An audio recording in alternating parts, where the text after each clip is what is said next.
In the heart of Athens, the city that gave birth to democracy, silence filled the air. 501 citizens sat in judgment. Before them stood an old man, calm and fearless. His name was Socrates. He was accused of corrupting the youth and of disrespecting the cause of the city. But instead of begging for mercy, he did something unexpected. He began asking questions. What is justice? He said. What is goodness? Should a man do what is right, even if it costs him his life? Each question echoed through the courtroom, challenging his accusers and the very heart of Athens itself. That trial would become one of the most famous in history. This is the story of Socrates.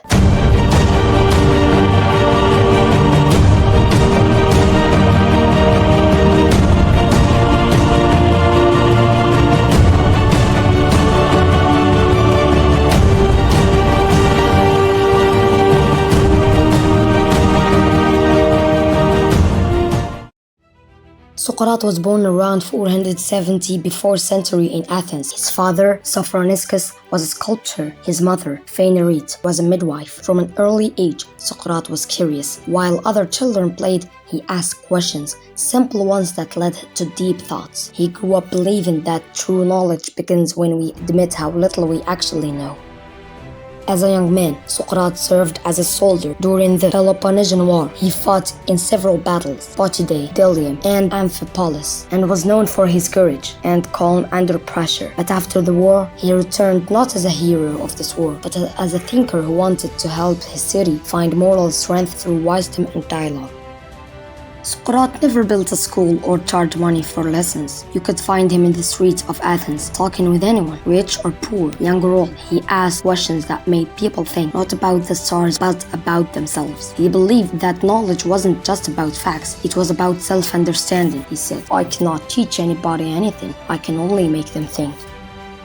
His way of teaching became known as the Socratic Method, a way of learning through asking and answering questions. Many admired him, especially young thinkers like Plato, but others, especially those in power, felt challenged, even embarrassed by his questions. Socrates lived modestly. He married a woman named Xanthippe and had 3 sons. He owned little, cared little for money, and valued the life of the mind above all things. To him, virtue and wisdom were the greatest forms of wealth. In 399 before century, Socrates was put on trial for impiety and corrupting the youth. He defended himself with calm and honesty. He told the court that he had always tried to help people think clearly and live rightly. He refused to beg for mercy or flee the city. For him, doing what is right was more important than staying alive.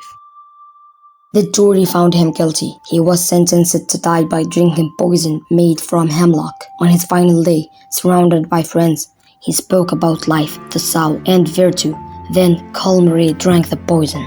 He met death the same way he had lived, with courage and peace.